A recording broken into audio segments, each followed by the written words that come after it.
never slow up, no I don't take shit. I got no love for the fakeness. If you wanna play tough and wanna hate this, I'll always show up. I don't ever slow up, no I don't take shit. I got no love for the fakeness. If you wanna play tough and wanna hate this, I'll always show up and make a statement. Welcome back to the channel. It's your guy Dan, and tonight is our Monday Night Raw review for November 25th, 2024. I was entertained. Slightly. It's Thanksgiving week, guys. Tonight's was live. Friday night, though, is a pre-taped show again. And then Saturday, we got Survivor Series. So, yeah. All right.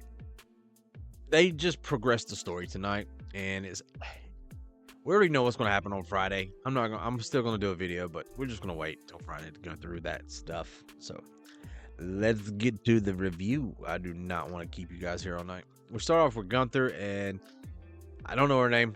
You know, guys, I suck at the girls' names unless they're on my TV every week. I miss JoJo.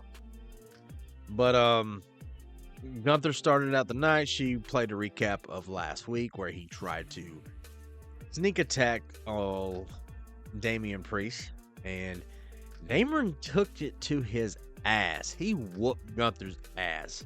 And they're playing this new character with Gunther, this new level of him being very unsure of himself. And I don't like it. I don't like it at all. I don't. I think it's stupid. Gunther, for the last, ever since he came up from NXT, has been like, you don't fuck with him. He will fuck you up. But now, they got him doing like the Miz heel thing where he's a little unsure of himself. And he's the champion. And he's supposed to be dominant. So, speaking of, Damian Priest comes down. And basically, Damian's got the swagger right now, bro. He is on his game. He is having fun. You can tell that he's loving his job. And his character work has been on point ever since he won the title. He's been slowly getting that swagger. You know what I'm talking about? That swagger. That Rhea. But he comes down. Unfortunately, Gunther jumps his ass. But then Damian starts whooping this motherfucker's ass. He gives him the razor's edge on top of the commentary's desk. I was like, oh yeah. I am so ready for this PLE, guys. You have no idea. Honestly, I would not be upset if Damian was the champion again. I would love to see Seth versus Gunther, or a Seth versus Damian Priest. I would love to see a Gunther versus Drew McIntyre. I would love to see a Punk versus Gunther. There's so many possibilities right now. There's so many ways we could go with this. But I would not be mad if WWE did put the belt on Damian Priest. I wouldn't be upset. They did a recap of what happened to Jade. Pause. Here's my little conspiracy theory. I think Bayley did that shit. In the back of my head, I'm like, that's some shit Bayley would do. Like, but Bayley's trying to do this whole, like, unheal thing. And it'd be hilarious if it was Bianca. Like, Bianca did this shit before she went out. Who knows? Jay's brought out on TV. She actually had a legitimate injury. We don't know anything about it. They really didn't talk about it tonight, so I'm hoping that maybe they'll come up with something on social media later on. Then they were talking about, it was Naomi and Bianca were talking about, hey, we need to try to find a replacement, all this other stuff. And Naomi goes, whatever. And then Io comes up, she goes, what about Kairi Sane? And then Bianca's like, I don't think I want more than one. I've had enough of damage control for a little bit. And Naomi goes, I know you don't want to hear this, but I'm thinking Bayley. And Bianca was about to go off. And then Mommy pulls up and was like, I don't give a fuck. It doesn't matter who it is. Just as long as I get Liv in the cage, y'all save her for me. That's all I care about. And Bianca gave her a little bit of some shit, saying, you know what? Way to go, leader. So, I can see these two going after the. I can see Bianca challenging Mommy for the belt at WrestleMania. I can see that happening. Sorry, guys. You know, we talk a lot, so sometimes we need to wet the vocals. Next, we had a tornado tag match with LWO and American Made. And I'm not going to insult you guys' intelligence. Y'all know what a tornado tag is. It means but everybody can be in there. And American Made won. About fucking time. Then they put this up. Over 72 million social views of this moment from Friday. Let's be honest. It was 1 million people that we just watched it 72 times. I'm just kidding. I'm kidding. The math ain't mathing, but you know what I'm talking about. Dude, I'm going to tell you right now. You guys hate him. I love him. I am a CM Punk fan. I've said it 1,000 times on the channel. Said it 1,000 times on the pod. I am a CM Punk mark. Anytime he is on my TV, I'm a happy man. I love my CM Punk on TV. I love him ever since he was in Ring of Honor. He's just one of those guys that I just grew up with. Like, yes. Yes. And I love Roman. So, there you go. But we also, this is long-term storybook and telling right here. Punk came back. He did a promo. It was like, he's like, on my way of climbing up the mountain. Roman Reigns going to be coming down the mountain. He goes, as sooner or later, we're going to see eye to eye. And then the whole CM Punk saying he acknowledges Roman Reigns as his tribal chief. And then Paul Heyman, take me with you. Like, it's just like, it's like they knew what they were doing. Next, we had Braun Breaker versus Ludwig Kaiser. And this shit hit the fucking fan. And I enjoyed the hell out of it. It's going to be a 3-way at Survivor Series. Braun Breaker versus Sheamus versus Ludwig Kaiser for the Intercontinental Belt. I'm happy about it. Now, this is another good Phil moment for me tonight. R-Truth is a national treasure. And he's from Charlotte, so he's a Charlotte boy. I live in the same city as him, and I love him to death. He's a really good guy. He's actually really funny. He's a comedian. But this shit right here is on a different level. Dom was trying to hide his smile. Oh, I love R-Truth. Ron Killings, you're killing me, son. This is what happened. So, then we got a backstage segment with Geek Master, Sami Zayn, or Sami Uso, Usi, and then you had They Not the Ones, Jimmy. And Jay and Jimmy don't have no problem with Punk. No problem. Sammy was the only one that was giving him weird looks. Like, I don't know. If you watch Sammy, ever since he came into this bloodline, he's been acting very, very off. Very off-putting. If you notice him, when they came out Friday, his face, when he was staring at Roman, and he kept looking at Roman, and he kept looking over at Solo. It was like he was taking social cues, but at the same time, he was like, then the phone thing on the couch. Everyone's on this. He's the only one negative right now. And so, yeah. So, basically, Jay was like, look, Punk, hell yeah. Yeah. Jimmy was like, hey, the wise man trusts him. That's all I need to know. I trust him. You need to trust him. You need to trust him. So, this match for Friday, they set up between Jacob Fatu and Jey Uso for the advantage match. I guess whoever gets to go in the cage first, like who gets the first call. Jacob Fatu's gonna fuck up Jey Uso. I said it. I love Jay, but I love Jacob too. Oh, he said it's gonna be a family reunion on Friday. He goes, I'm gonna whoop your ass. That's exactly what he said. I'm going to whoop your ass. I was like, I like the attitude, brother. Next, we had for the tag belts, the tag champions up for grabs. Judgment Day versus the Viking Raiders, War Raiders.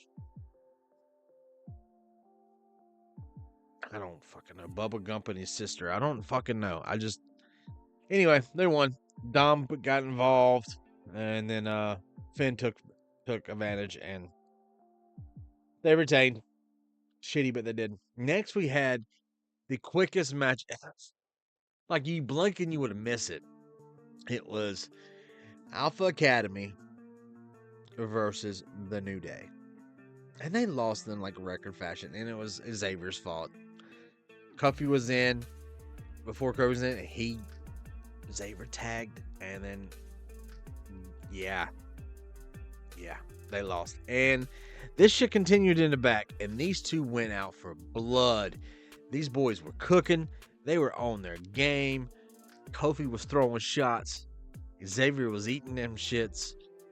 Xavier was throwing shots, but Kofi's shots hit the worst. It was almost that same moment of, you're done, you're cooked, put the fries in the bag kind of moment. So next week is they're going to do the 10-year anniversary of the New Day. And everyone's been saying that Xavier's going to turn heel. I'm on the camp of, I think Kofi in this moment showed his true colors. And I fucking loved it. A heel Kofi.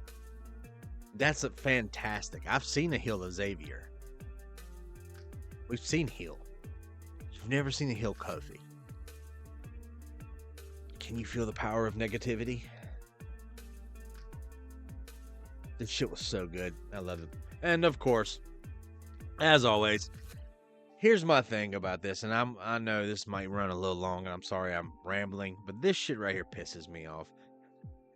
They put out a presser. Like, us fans have been calling for women's mid-card titles for fucking 4 years now.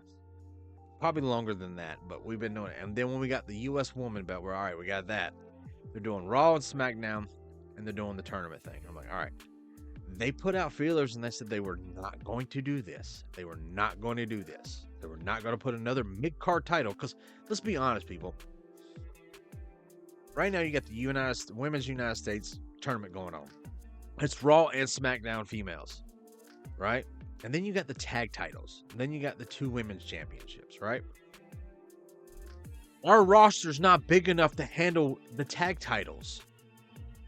It could be fine with another mid-card title and these tag titles. But now you're adding another mid-card.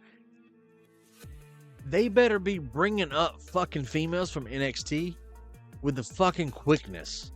That'll be where our female rosters for Raw and SmackDown are not that good. They're not. Sorry. Do I enjoy it? Yes. Does it look fucking amazing? Yes. This is what I wish the men's would look like. But no, they scaled this down, put women's on it, put on a white strap. The laziest shit ever. All right. Ran over on that. Then tonight, Nia's got who's got the advantage for their 4 games match against Bianca. They're still short, I remember now, because of Jade. She's fucked up. Then we got, I love these promos by Solo, by the way. I love these things. Solo has come so far in a short amount of time, and I love it. He has surpassed Jimmy and Jay when it comes to his theatrics, his promo skills, his comfortable being on the mic. You can tell that they took some time with Solo, and I'm like, I wish they would do the same with Jay and Jimmy. But Solo, they're putting above them. That's pretty bad to see your little bro doing better than you. You know what I mean? I mean, Jay's not. I mean, it's not doing any better for him. Jay's fine. Jimmy, he's a comedic relief 90% of the time. But I love this. I even love how Bronson is in the back, and he looks just like Tama Tonga. Gold chain, sunglasses, hair slicked back, black on black. I enjoyed this. I wish I hope they keep Bronson Reed in the bloodline. Not just for this 4 games, but bloodline. I hope they keep him there. I think it would be a great addition. And then they started doing this shit. Let me get my head. Let me see if I can. They started doing this shit. Hang on. There. I moved myself out of the way right quick. They're pulling an AEW. Bianca Belair. They're doing the wins and loss record. You know what I mean? And to me, whatever. It doesn't matter. It really doesn't matter. It really doesn't matter. So, I'm okay with that. Now you come down, and Bayley helped Bianca win the match. The faces have the advantage for the women's War Games match. We ended the night with Bianca staring at Bayley, even though Bianca hates Bayley. Staring at Bayley and smiling and shaking her head yes. And I'm like, I'm alright with that. We also got word that, Punk, they've showed the Punk and Paul Heyman segment at least 15 times tonight. I'm exaggerating. It's like more like 4 or 5. But we did get in the interview that CM Punk will be on SmackDown on Friday, sitting down with a one-on-one with the Tribal Chief, or Roman Reigns, the OTC. I am so fucking happy. I am so happy about CM Punk being back, and I'm so happy that they're pulling him in these kind of things. And it makes sense. Everyone was like, Seth. We've done that. We did it at WrestleMania. Seth got involved with the bloodline. Didn't end too well for him. He lost on night 1, and on night 2, he lost his belt. And on the end of night 2, he ended up having to get back surgery because he got, thrashed. So, and we're all tired of the Cody. And that's another thing. Like, they did nothing tonight for the Cody, which I know they'll probably do that on Friday with Kevin Owens and him, but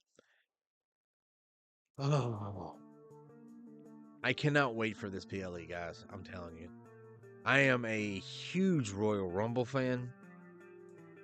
Royal Rumble is my PLE.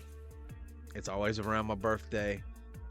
Yeah, I make a spectacle of it. I love that PLE. I love that match, the men's Royal Rumble. That is just my shit. That's something I enjoy. I get a kick out of it. And of course, everyone gets excited about WrestleMania, but I am so excited to see how this War Games is going to go. Because we just got Punk in Hell in a Cell. And now he's coming back to another cell. Oh, Punk ain't got too many miles left on that vehicle. I hope he doesn't do anything stupid and get hurt. But that's the show tonight, guys. I appreciate it. I want to wish everyone a safe and happy Thanksgiving for your loved ones and yourself. If you're eating, if you don't participate in Thanksgiving, to each his own. We will not be having, so we will have a video come out Friday. I will probably have 2 videos come out Friday. SmackDown video and a predictions video. And we're doing the podcast on Friday. So I've got 3 shows on Friday. And then on Saturday, we got Survivor Series. So it's going to be a busy week for me. I may combine the SmackDown and my predictions into one video. I might just have to do it. Also, we have some good changes coming to the channel. I've been talking with my guys over at the Wolfpack and over here, and we're going to restructure the way we do things on the pod and on our channels. So good looking out. Thank you guys for coming out and checking us out all the time, because the socials are going up, the likes, the comments, the follows, the subscribers are going up again. Thank you guys. I couldn't be more humble, but let's just reach that goal. I at least want to try to get to I would love to get to 100 subs by my birthday, which is January, like at the end of January. I would love that. I'm sitting at like 50 something right now. I don't check it every day, but I try to. So, like I said, I appreciate you guys, and as always, be good people.